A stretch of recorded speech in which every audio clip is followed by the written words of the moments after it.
He's Willy Wonka. I'm Charlie. She's Veruca. No, wait, that ain't it. He's Augustus Gloop. I'm a Oompa Loompa. She's Violet. No, that ain't it either. Look, we ain't handing out candy, although it's close to Halloween. But this is Vikings Report, Drew and Ted. Drewster, how are you?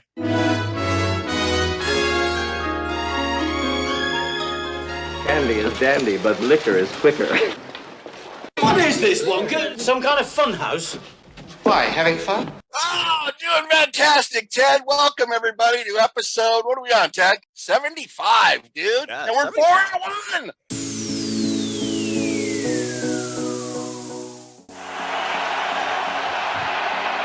Fields underneath. He finds the former Viking Amir Smith-Marset, and it's stripped away by Dantzler. He takes it down into Bears territory. A huge turnover with a minute to go.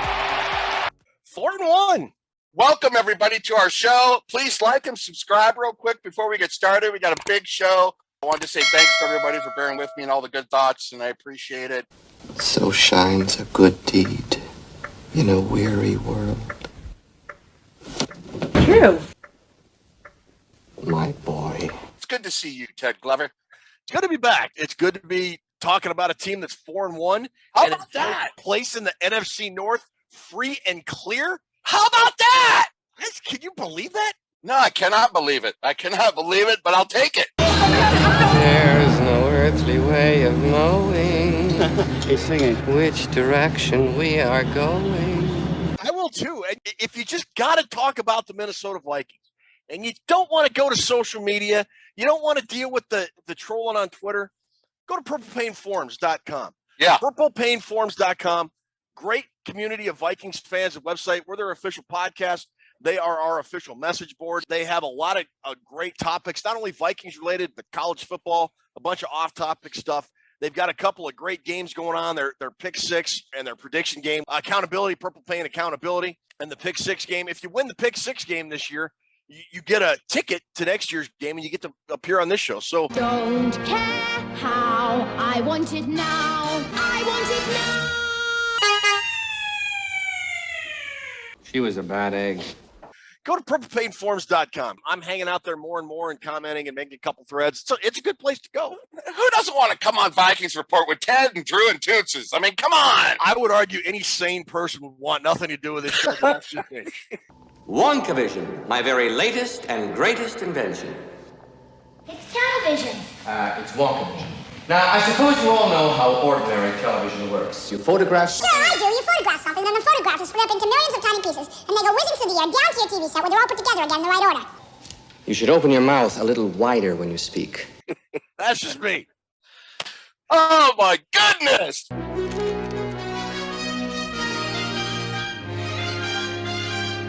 We got the golden ticket. Yeah. Speaking of the gold ticket, we have prizes, and we're going to talk about. We got a whole bunch of stuff we got going on. We got our Nobody Cares About Your Fantasy Football segment coming up. We got our Super Toe Challenge. Yes. And to enter those, you can either enter them in the comments below, and we'll talk about that more later, or you can go to our website, VikingsReport.com. Ruby's done a great job of getting that website set up. You can put your contest entries there. You can go check out our merchandise from Zazzle. You can check out the Vikings Report prize vault. So Purple Plain Forums, VikingsReport.com. Great way to start your Minnesota Vikings day, Drew Bunting.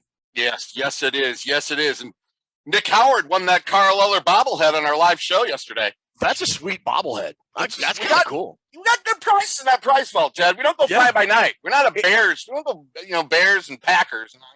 It's not a McDonald's Happy Meal toy. You get legitimate stuff from us. Remember those things? Oh, who doesn't? Who doesn't remember them? They got adult Happy Meals now. Have you seen that? No, what's in an adult Happy Meal? Like, one of my coworkers got an adult Happy Meal, and it was like a big plastic doll, whatever it was. These are the geese that lay the golden eggs. As you can see, they're larger than ordinary geese. As a matter of fact, they're quadruple-sized geese, which produce octuple-sized eggs. That's the thing now, adult Happy Meals. Take you back to childhood. I want one.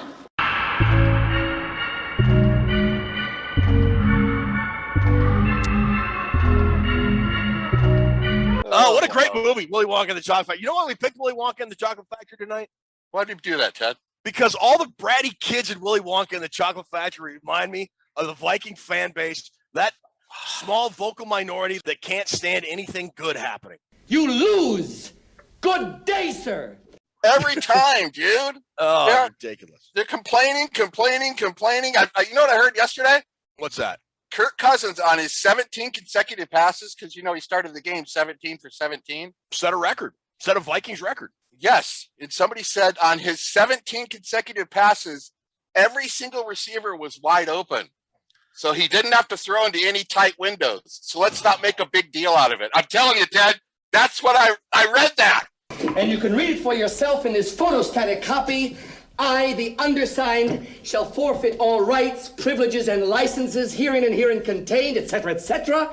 Fax mentis incendium gloria culpum, etc., etc. It's ESAT Nation, man. Everything sucks. Got to find something bad with everything. Unbelievable. I'm past it, dude. I'm leaving the negativity behind. I am too. I'm going to enjoy 4-1 because it's been a while since this team has been 4-1. I know what you're thinking. They can't be doing what they're doing, but they are. Bob from Bloomington, you can sit down. Sit down, pal. Look, we got a great show tonight. We're going to talk about Vikings news, and kind of in lieu of Vikings news, what we're going to do is kind of a 1/3 of the way through the season review. We were going to do that on our last episode, which we ended up not airing, because the personal stuff. But we're back. We're going to talk about the Vikings and kind of where they stand 1/3 of the way through the season. We got hashtag nobody cares about your fantasy team contest that rolls on. Love it. We got our Super Toe Challenge, which rolls on. We're back with our preview. We've got Drewster's Millions, and then Ruby has a best of trivia lined up for us tonight. So, wow, I better pour another drink here. Yeah, that's more loaded than a 50 cal with a full belt clip, baby.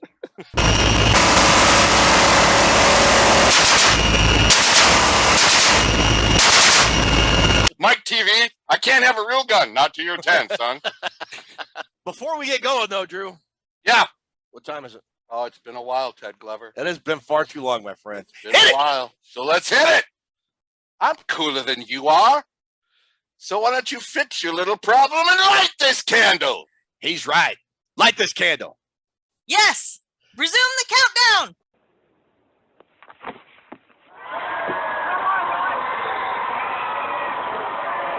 All right, I'm cooler than you are. Why don't you fix your little problems and light this candle? He's right. Let's light this candle. He surely is. Light the candle. Yes. Resume the countdown. Yeah! Yeah, we're back, baby! We are back. Vikings Report is back. Let's rock and roll. Let's go. All right. So, as we said, the Vikings are 4-1, about 1/3 of the way through the season, not quite almost. Sitting first place in the NFC North. What place, Ted? Huh? What place? First. I'm the best ever. I'm the most brutal and vicious and most ruthless champion there's ever been. There's no one can stop me. I want your heart. I want to eat his children. Numero uno Placido. Plache. What's his name? Caesar Palace. Yeah, like the salad. Cesar Palace. Cesar Palace, number one in the middle of the El Vikingos, Reinella. So they're in first place, a game ahead of Green Bay. But with the win, they've got the tiebreaker, so it's essentially a 2-game lead right now. So we're 1/3 of the way. New coach, new GM, new coaching staff. How do you assess the season at this point? Prizes around every corner, but nothing dangerous. I don't think we are what the record says. I'm not sure. We've had a lot of things go our way. We've had a lot of good bounces and a lot of good fortune. But you know what? You make your own good bounces. Yes, you do. And you make your own good fortune. And yes, the team seems a lot happier, a lot looser. They're playing a lot more together. I called 6-1 a month and a half ago by Halloween. You did. I'm sticking to that, and I'm right now it's carrying through. I mean, they got a couple more games before that prediction comes correct, but I am happy with how they're playing. Harrison Smith said it best. We're learning and we're winning at the same time. Usually when you're learning, you're getting the kicked out of you. Help. Police. Murder. So the fact that Harrison Smith said we're learning and we're winning is a really cool thing. I think the team is really together. I think there's a good unity this year.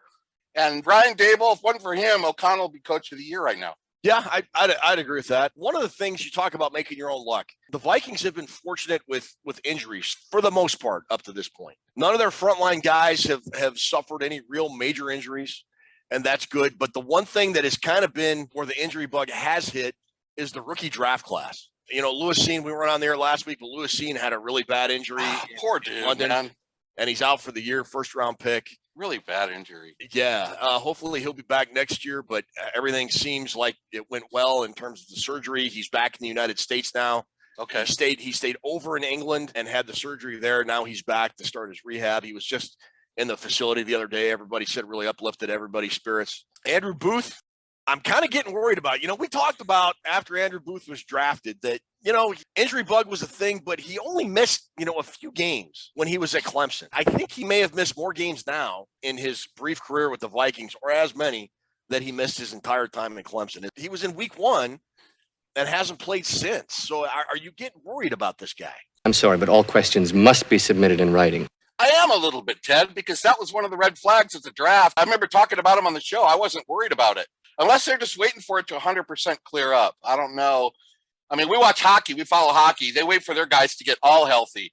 If you're 95%, they wait the extra 5%. Well, fortunately, small boys are extremely springy and elastic, so I think we'll put them in my special taffy pulling machine. That should do the trick. We need a push in that cornerback group. We need them to play. Talk about the whole rookie class. I was looking through it today going, you want me to give you, I can't give you a grade, Ted, because it's all incomplete. The only guy that's been healthy pretty much the whole time, and he's played every snap on offense since he won the starting job in training camp, is rookie guard Ed Ingram. And That's it! Yeah, he's played very well. Caleb Evans has been hurt. Ademawo has been inactive, I think, every week. Yeah. Darian Lowe has been active. Jalen Naylor got hurt the few times he was in. Ty Chandler broke his thumb. Brian Asamoah. I mean, I don't see anything about him being hurt, but he really hasn't gotten on the field much. I saw Asamoah make one special teams tackle against Detroit on a kickoff, and that was that's all I've seen all year. If there's like a glaring weak spot from this team so far, I would argue that's the one that sort of stands out more than anything else. At least Ingram's playing well, and you know, the offensive line is looking very good so far. And a lot of these injuries are just nicks and nags, and got to get Booth back on the field because we need help at corner. Yeah, Caleb Evans, he's in concussion protocol. Patrick Peterson's starting to scare me, dude. Yeah. Who else is starting to scare you? Because you got Patrick Peterson. Anybody on offense bothering you? I don't know, Ted. I'm still trying to figure out why Bob Dylan was on We Are the World. We are the world, we are the children, we are the one. It's true. We make a better day for you and me. It's true, we make a better day, just you and me. God, that was a hell of an obscure reference. Well done. All right, in my head. All right. Why was Dan Aykroyd on We Are the World?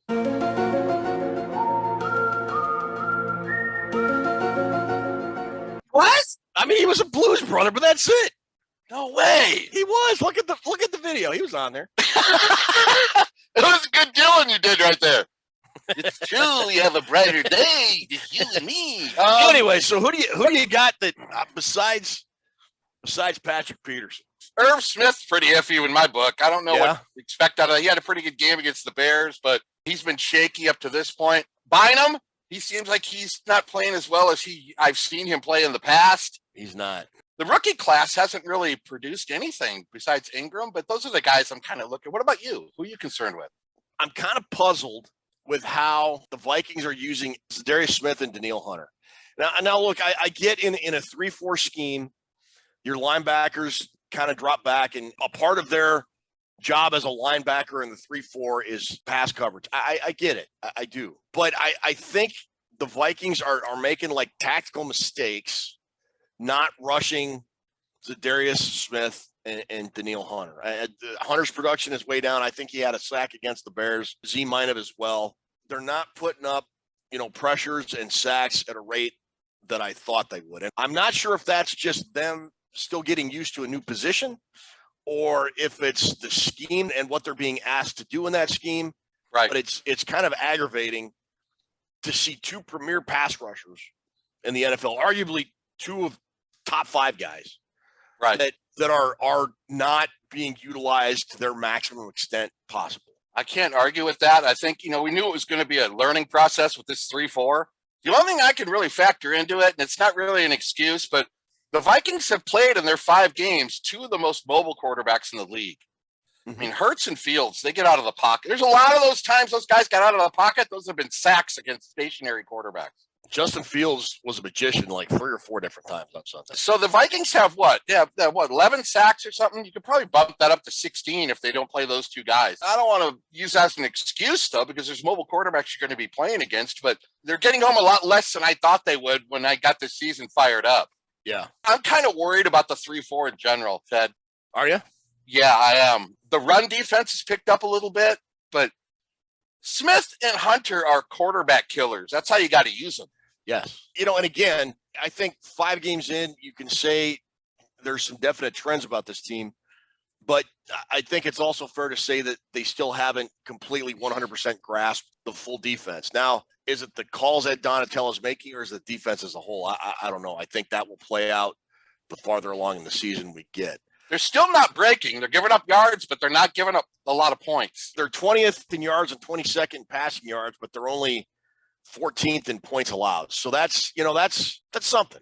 It's all about the points. And I will say one of the big differences, I think, between this year and last year and the last couple of years is that when the Vikings have absolutely positively needed to get a stop towards the end of the game, they've done it. And the last couple of years, they haven't.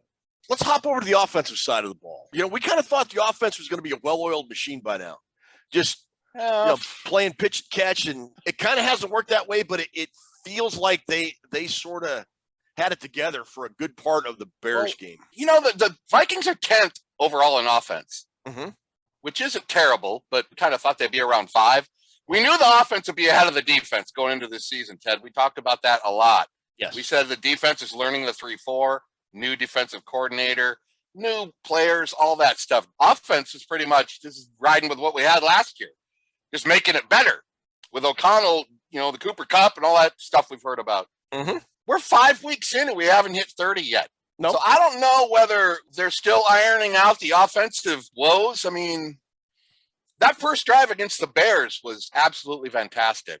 First 3 drives, I thought they scored 3 straight times. Yes. And it was a big pickup from that Saints game in London. We were kicking all those field goals and couldn't score in the red zone or whatever. I'm kind of concerned about the offensive line. Look at the offensive line in the first quarter and compare the offensive line to the third quarter. As the game wore on, the offensive line was getting weaker. I think the Bears went in and made some adjustments. It felt like they were moving their defensive linemen around more, and it was kind of throwing the Vikings off. I mean, the Vikings probably went in, I don't know, and made minimal adjustments. And hey, look, everything's working great. Let's just see what the Bears do. We'll come out and counter that once we figure out what they're going to try and do. It was slow to catch up. When they did catch up, they went on that 17-play, 7-minute drive to seal the game. Yeah, right. And the good thing is they played sluggish as hell in London, and they still put up 28. Now, yes, if you're playing sluggish, you're putting up 28. That means when you're clicking, you're in the 40s. I mean, the Vikings are 21st in rushing offense and 7th in pass offense. That's a difference. Zimmer was flipped the other way. It would have been. Yep, sure would have been. I'm still not worried about it with all that experience over there with Cousins and Thielen. They're not going to tank. And I would argue, even though they're 21st in yards, they're still running the ball effectively. When they do run the ball, they're on schedule, as like everybody likes to say, or they're getting into manageable down and distance where it's 2nd and 4. It's not 2nd and 13 or 3rd and 9. Or they're getting to the point where they can use their whole playbook. That kind of keeps defenses guessing more than they normally would, and that's a good thing. I think that's a very good thing. We've complained in the past with the Zimmer teams by saying, oh my God, why are you running it so much? And then last Sunday I'm watching it, some of that zone stuff to the outside, Cook was running, nobody was touching him. Yeah. I'm thinking, for once, maybe we should stick to the run a little bit more here. He was running through some gaping holes out there, and I'm thinking, just keep doing that till I stop it. That's what she said. I'm not like the everlasting gobstopper, Dad. You remember that? Did you say everlasting gobstopper? You can suck 'em and suck 'em and suck 'em, and they'll never get any smaller. It's probably the best idea anybody has ever had.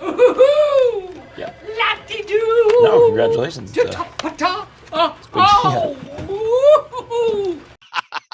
can lick it and lick it and lick it. It never gets any smaller. How about that? What do are your thoughts on Kirk Cousins through 5 games? He had that game in Philly, and everybody, back to the same old. He's not the same old Kirk. I don't think so. Here's what bugs me about the Kirk Cousins argument. I think no matter what your opinion of Kirk is, that cake has been baked. There aren't a lot of people that are changing their opinion of Kirk. The people that don't like Kirk were saying, you know what? The guy puts up a whole bunch of numbers, but the Vikings don't win. Right. That's what I've been hearing the last 5 years. And I was that guy in 2018, 2019, 2020, even through part of last year. But then the Kirk supporters have said, stats don't matter because he hasn't had a good offensive line. The defense has been terrible and it's let him down. If he gets a good supporting cast, he's going to win. And that's all that really matters. Okay. And now that is starting to happen. Look, he's got a good offensive line. Christian Darrisaw is a top 10 tackle. Garrett Bradbury is like good. I mean, the Vikings offensive line, we are at a point that we haven't seen in a long time with this offensive line, and they're good. Now, Kirk's stats are down. His interceptions are up a little bit. His completion percentage is down a little bit. His yards at this point in time between now and last year is down a little bit. But the Vikings are 4-1. Yet the Kirk detractors are still saying he's not good enough because they should be 1-4. For some moments in life, there are no words. I'm sorry. You can't have it both ways. You can't move the goalpost on Kirk. Keep your argument intellectually honest. I have, and I've come around on Kirk. And I said the most important thing is that he wins, is that the Vikings win, and they're starting to. And I am here for it. We are the music makers, and we are the dreamers of dreams. So, Vikes 4-1, about not quite the halfway point through the season. Got some big games coming up, and we're going to talk about them. But for right now, though, what do we got going? You know what time it is? Time for Nobody Cares About Your Fantasy Team.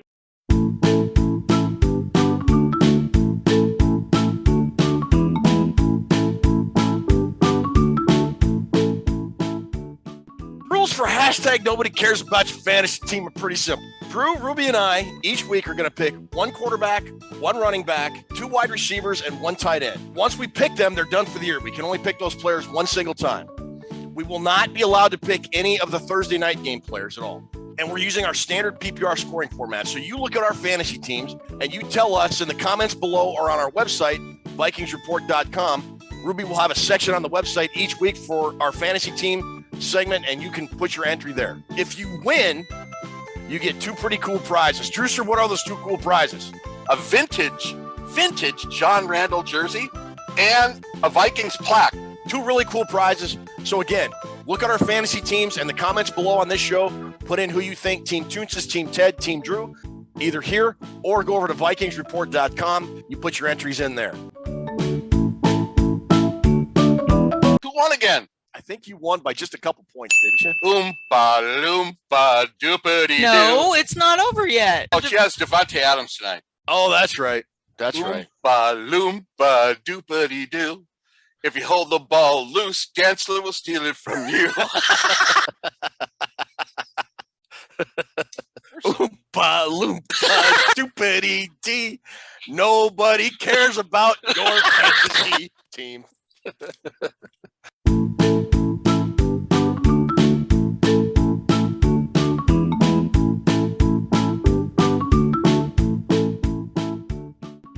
All right, so that'll do it for hashtag Nobody Cares About Your Fantasy segment, which is quickly becoming my least favorite game because I haven't won jack damn it this year. Come on. However, you're like Augustus Gloop stuck in that tube. Remember who's stuck in the tube? The suspense is terrible. He's gonna go this time. I hope it'll last.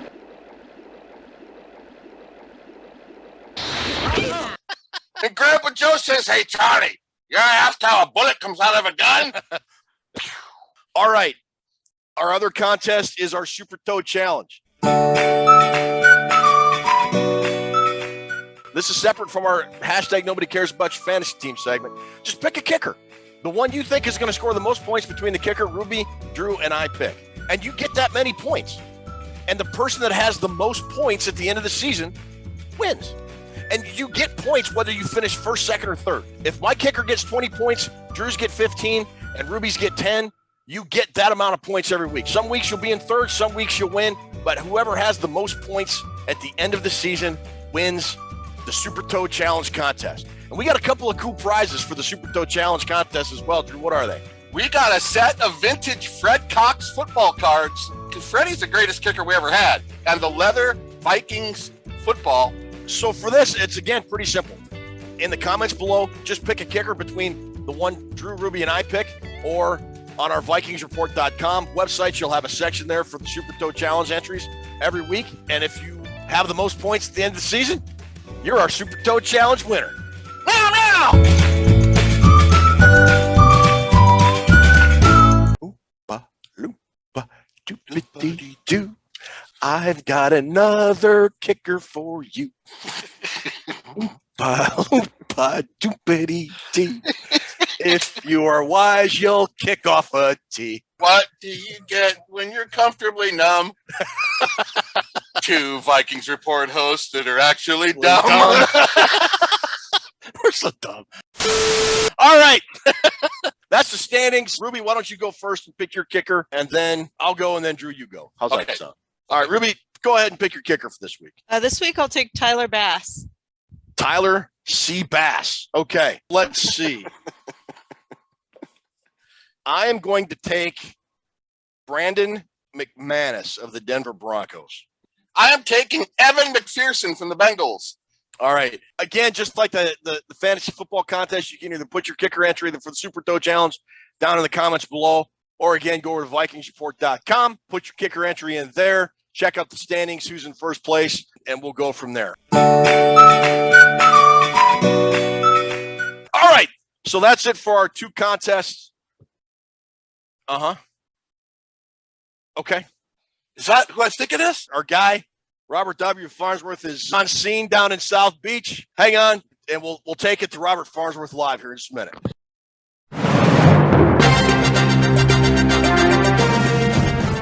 Hello, everybody. Robert W. Farnsworth here.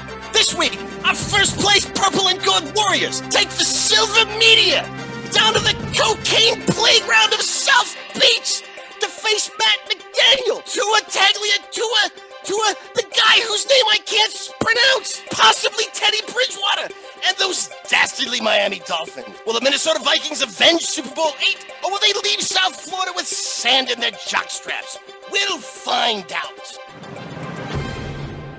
All right, so thanks, Robert. Like you said, Robert, the first place Vikings at 4-1 head to Miami, take on the Miami Dolphins. Started out 3-0, they're now 3-2. Got some injury issues we're going to talk about. Drew, the first big test for the Vikings. I know the Eagles were good, but this is a big test for the Vikings down in Miami. You know, I'm not so sure based on what's going on with the Dolphins. Week 2 against Philly, I don't think anybody really knew just how good either the Vikings or the Eagles were.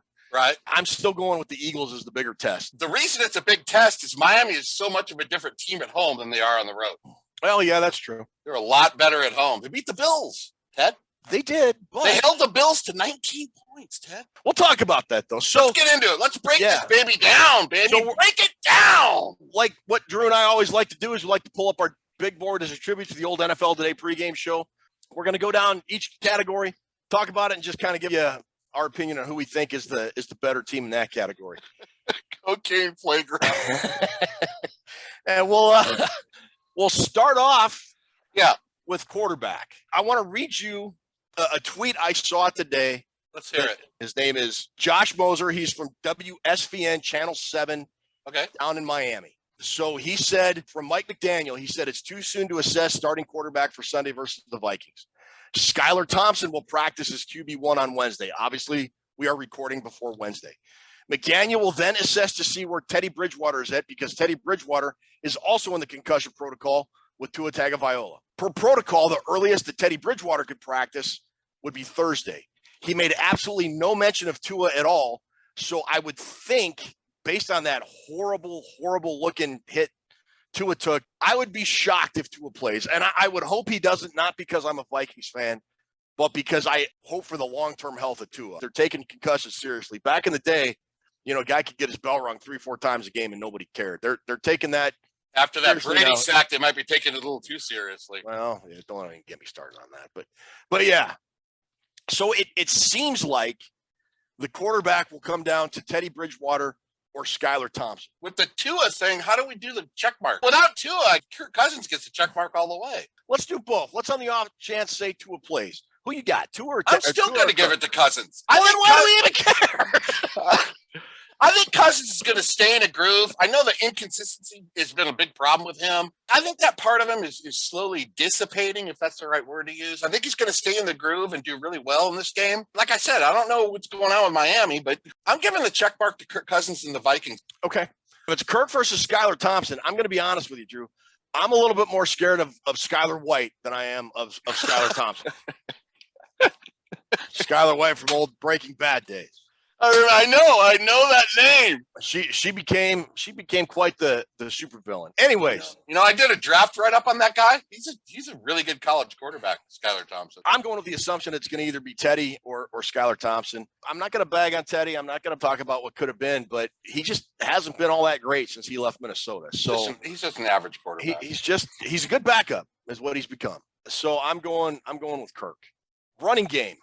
What do you got for the running game, Drew? The Dolphins struggle with the run, Ted. They do. They are 30th in the league with only 82 yards a game. Yeah. And I think that's mainly because they don't really have a bona fide elite back like we do with Cook. I mean, they got Mostert and Chase Edmonds. Mm-hmm. They're not slouches. They're good NFL running backs, but they're nowhere on the top tier as Dalvin Cook. They're not. And I think they do it by committee and 82 yards a game. That being said, they'll probably rush for 400 now because they're playing the Vikings. But I like the group the Vikings have it right. I think Madison's a really good backup. Mm-hmm. I have to give them the check mark just because the Dolphins are really struggling with the running game. And the Vikings defense is getting better against the run. So I'm going to give the Vikings the check mark. Yeah, I am too. I mean, there's a reason the Dolphins are 30th in the NFL with running the ball. We'll get to that when we get to the O-line. And the Vikings are pretty good running the ball. Dalvin Cook's a good running back. I think he was really starting to get into a groove on Sunday against the Bears. You can just sort of see his production going up. Alexander Madison has been good when he's been in. Yeah. Receiving game. Tyreek Hill and Jalen Waddle are a better 1-2 punch than Justin Jefferson and Adam Thielen. Justin Jefferson, in my opinion, is the best wide receiver on the field. But you put the combination of Hill and Jalen Waddle together, I think that's better than Vikings with J.J. Thielen and K.J. Osborne. That said, Tyreek Hill, they got blown out by the Jets on Sunday, and Tyreek Hill was in a walking boot after the game. So that could affect the Dolphins. But I'm going to assume Hill plays. I'm going to give the receiving check to the Dolphins here. You know what? I'm going to throw the challenge flag at you on that one. Oh, are you? I think, this game, being that the two pass defenses are so weak, the Vikings are 22nd, and the Dolphins are 28th pass defense. The Dolphins are not good in pass defense. This could be a track meet. This is going to be really fun to watch. And I think that's where the game's going to be decided. I'll go over that later in the summary, what I have, the secondaries. But I understand what you're saying about their 1-2 punch against our 1-2 punch with Jefferson and Thielen. But I took it one step further. We have Osborne. They don't have a third receiver that compares to Osborne. Okay. Who's their third wide receiver? Greg Camarillo? They don't have a Ted. Camarillo. Nat Moore? Who's in there? Mark Clayton ain't walking through that door. And I think tight end wise, I don't know. Giuseppe's on the second team now. I don't know what happened to him, but they have another guy in there. I have to give the Vikings a check mark here, Ted. Okay, that's fair. Offensive line. What do you got for the O-line, buddy? Woo! The Jets completely were destroying the Miami offensive line. Mm-hmm. The Jets humiliated them, embarrassed them, and owned them. And usually if that happens on Sunday, that's what you're working on during the week because you don't want that to be another problem next week. And unfortunately, the Jets did that to Miami, and then we're coming in. So they're going to be hunkering down on the O-line to try to get a much better presentation than what they had last week against the Jets. And unfortunately, it's going to be against us. So that has to factor into it. That might be more of an intangible. Will left tackle Armstead with the toe injury, will he be able to go? If not, advantage Hunter over there on the left side. I still think Little, Eichenberg, Connor Williams, I think they have to a man. They're probably a little bit better on the O-line, so I give the Dolphins a check mark for them. I'm going to give it to the Vikings. I really didn't know a whole lot about the Dolphins O-line. I went looking at PFF, look at some numbers. Liam Eichenberg's current PFF rating is 34.7. Greg Little's is 34.2. Is that good? That's terrible. Yeah, that's terrible. All right, I'm going to go check mark Vikings. Taron Armstead's, he's pretty good offensive lineman. Robert Hunt's pretty good. Connor Williams is pretty good. I think overall, though, you said Armstead's hurt. I think that toe injury could be a factor for him. And you look at how well the Vikings offensive line has been playing. It's hard not to go for the Vikings. But I'm picking the Vikings. They did, but the second half of the Bears, they weren't good at all. They weren't great for parts in that third quarter, but Kirk had plenty of time to throw. I thought the Bears were dialing up a little bit more pressure. Both offensive lines have given up less than 10 sacks. Yeah, that's true. Yeah. So they're real even on that part. So, I can understand the Vikings. You give them the Vikings a check mark. I'm going to give mine to the Dolphins. All right, defensive line, Christian Wilkins is kind of an anchor that he's a good player. Dude, he is, yes. He's like a really good player. Raekwon Davis, Emmanuel Oak, they play a 3-4 similar to the Vikings. Dalvin Tomlinson's been pretty good. Christian Ballard has been okay, not great. Harrison Phillips has been actually pretty decent. When you have Tomlinson and Phillips in at the same time, right? The Vikings defense their run defense is fairly stout. Teams don't run a whole lot when those guys are in, but when they're not in, Lynch, those guys just are not doing it for me, man. Blacklock had missed a sack against the Bears. I'm really torn on this one. I'm going to give the slight advantage to the Dolphins, and it's mostly because of Wilkins. I think that guy can completely disrupt whatever the hell it is you're trying to do on offense. He's the most disruptive guy on either side in terms of down linemen that play for the Vikings or the Dolphins. Wilkins is a superstar. I am going to give the Vikings a check mark, and here's the reason why. I think the Vikings defensive line is doing a lot better against the run.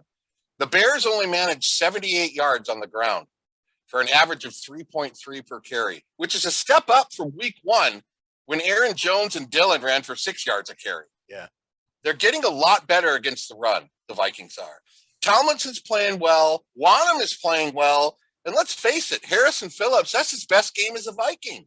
Probably, yeah. 6 tackles, 1 tackle for loss, 1 quarterback hit. I think the defensive line is starting to gel. I'm going to give the check mark to the Vikings because if that interior of the defense starts playing well with the capabilities of Hunter on the outside with Za'Darius, they're going to own Miami up front, I think. Okay. Linebackers. What do you got for linebackers? Jerome Baker, Elandon Roberts are 2 very solid tacklers, Ted. Those 2 guys have accounted for 57 total tackles for Miami. But you know what? EK54 and Hicks, they're just as solid as tacklers. I think when you factor in Hunter and Za'Darius Smith, if you look at their 4 against our 4, I'm giving the check mark to the Vikings. We just have a more active and athletic group at linebacker. Couldn't have said any better. I agree. I'm going to give my check mark to the Vikings as well. And I hope Ed Donatel will dial up some more pressure on either Teddy or Skylar Thompson, whoever the quarterback is. For secondary. Oh. Both teams. Neither secondary is very good. No. To be quite honest. Xavier Howard is probably the name most fans will recognize the most on the Dolphins. He's not having a great year. Nick Needham, Brandon Jones, and Javon Holland are your other starters in the secondary. Dolphins, they got shredded by everybody. They're just getting shredded. Except the Bills, for some reason. Yeah, except the Bills. Yeah. I'm going to give the edge here to the Vikings by just a little bit. It's not, irresistible force, immovable object here. It's just 2 okay units. The Vikings are 22nd in pass defense, and Miami's 28th. Now, Howard, he didn't play last week against the Jets, and he's questionable against the Vikings this week. Okay. If he doesn't play, I'd give my check mark to the Vikings. Dude, with Justin Jefferson and Tyreek Hill running through these struggling secondaries, this could be a crazy-ass game. I'm giving my check mark to the Dolphins because when I look at the safeties, I think Brandon Jones and Holland are a better safety pair just by a nudge over Harrison Smith and Bynum. Brandon Jones, he's always up there in statistics every week for tackling, passes defense. He's a really active player. It's hard to give a check mark. They're both bad, dude. The secondaries are terrible. So I'm going to give mine to the Dolphins just because of the safety position. When you look at the red zone, statistically, you'd think the Dolphins should be the team you would pick. The Vikings offensively are 16th in red zone percentage. On defense, they're 29th. Miami is 6th in offense and 27th in defense. But the Dolphins don't have Tua playing. Right. So now you're looking at Teddy or maybe even Skylar Thompson. If it's Teddy or Skylar Thompson, I'm going to take the Vikings in the red zone because I trust Kirk Cousins to get the ball to his receivers more than I trust whoever the Miami quarterback's going to be if it's not Tua. And I trust Dalvin Cook to get those tough yards inside the 5 more than I do a guy like Raheem Mostert. I'm going to give this to the Vikings. Very well said. I'm in agreement with you there, Ted. I'm giving my check mark to the Vikings. The Jets were 5 of 6 in the red zone last week against the Dolphins, and that includes 5 touchdowns in the red zone. And I don't think they're going to fix that in a week. Keep your eye on Irv Smith this week for maybe picking up 1, maybe 2 touchdowns. Okay. Because the Dolphins are weak on tight end coverage down in the red zone, especially around the 8-yard line. Okay. So, the red zone goes to the Vikings. Special teams, who you got? Joseph is a better kicker than Jason Sanders. He's got a stronger leg. Punting is probably a push between Wright and Morstead. And Wangwu is a better returner than everybody that's involved in this game on both sides of the ball, both teams. So my check mark goes to the Vikings. Their special teams is playing amongst the best in football right now. Yeah, bad game against the Bears aside, the Vikings special teams has been a complete 180. That said, that's been an anomaly. It hasn't been It hasn't been the norm for the Vikings special teams. So I'm gonna take that as the special teams mulligan for the year, and they're gonna get back on track against Miami. I'm gonna give the Vikings the check mark on that as well. Coaching, 2 rookie coaches, Mike McDaniel versus Kevin O'Connell. O'Connell's 4-1, McDaniel's 3-2. You know, McDaniel's a smart dude. You ever hear him talk and discuss concepts? And I mean, the guy's a level of smart not a lot of people get. But I also saw him talking about that Tua. Dude, he sounded lost when he was talking about Tua. He's stumbling and stuttering. I'm watching it going, what the hell's wrong with this guy? I don't know if he was nervous or whatever, but I think he was trying to cover his tracks because I think everybody knew that first concussion he had, I think it was against Buffalo.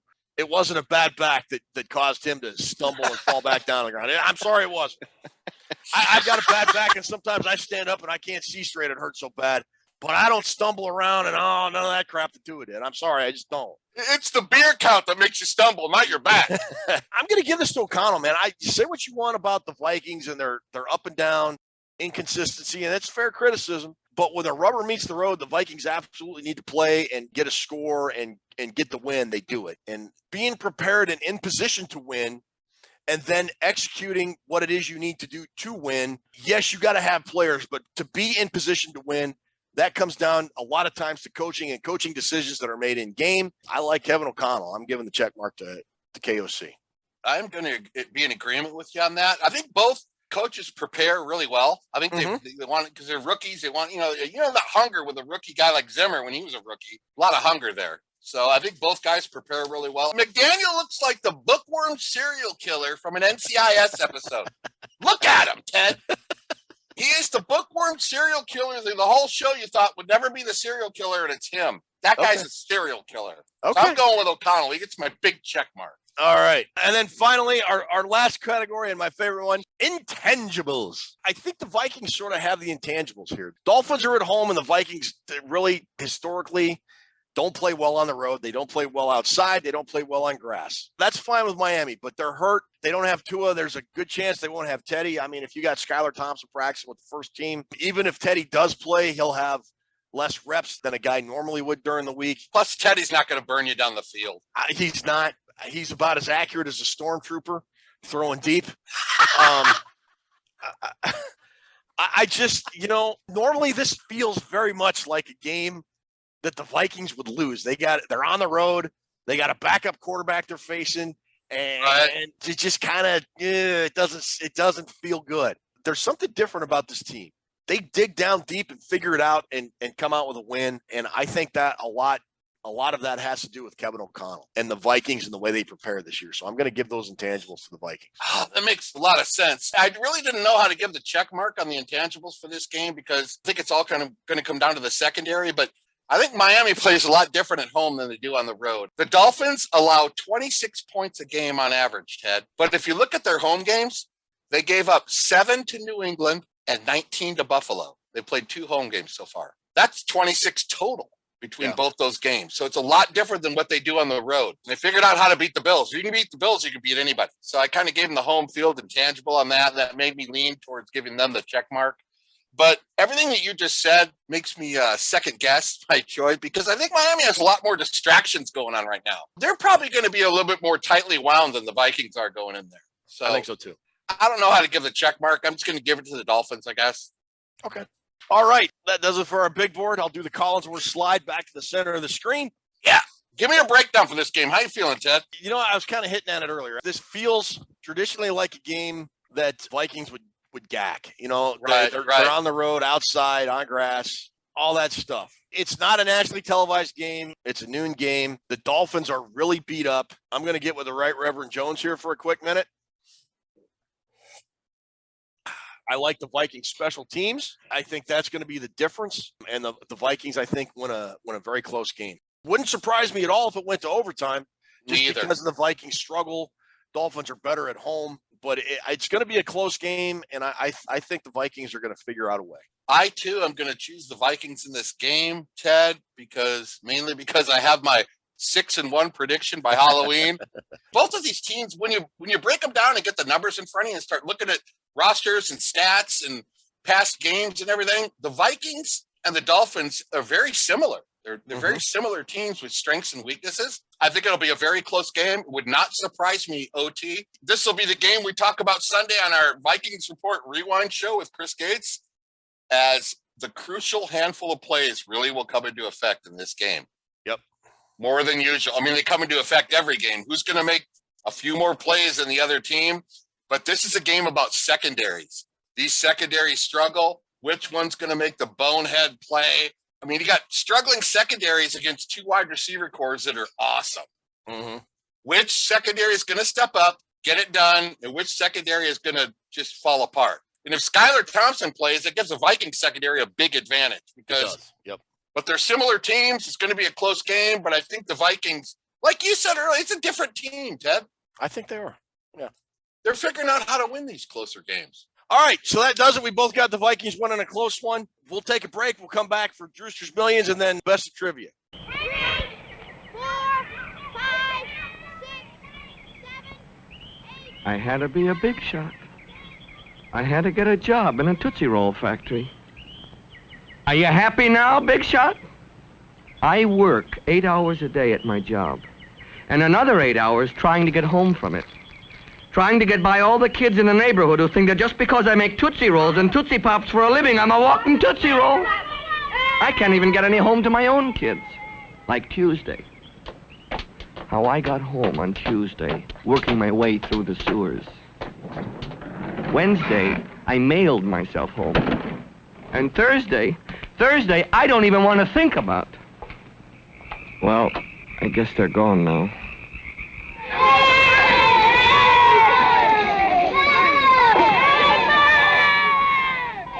All for the love of a Tootsie Roll.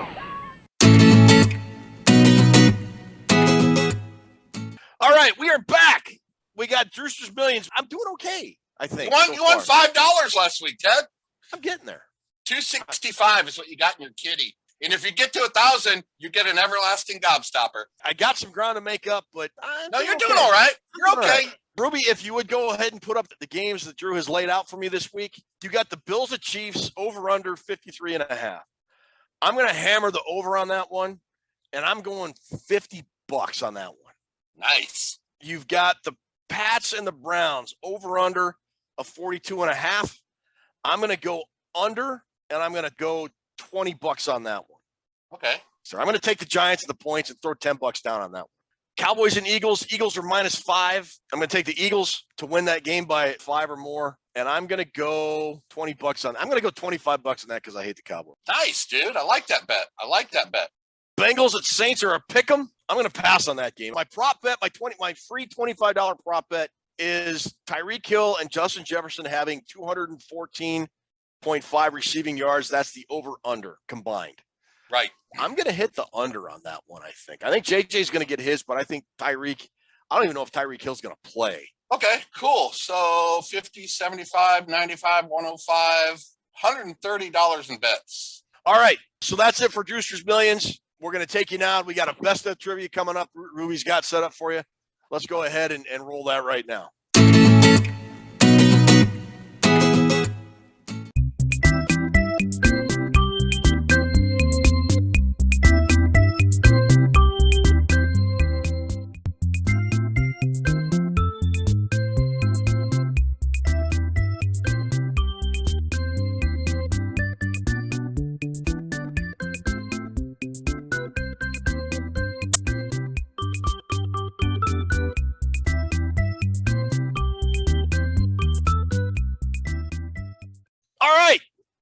And that'll do it, man. We've had another great show. Good to get back in studio talking football with you guys. Ruby, thanks for everything you do. Thanks for everybody that's liked, subscribed, and all that good stuff. I mean, I just can't believe how well the show's doing. Couldn't be happier. Drew, thank you for being the funniest co-host in the business. I'm just having a blast, and we will see you Sunday for Vikings Report Rewind right after the Dolphins game. Drewster, take us home.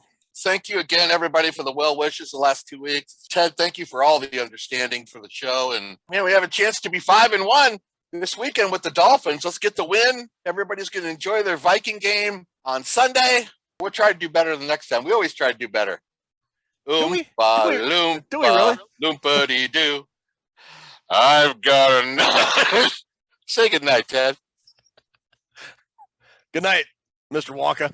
Oompa, loompa, doompa-dee, dawsome. Dwight is now gone, which is totally awesome. Why was he gone? He was such a nice guy.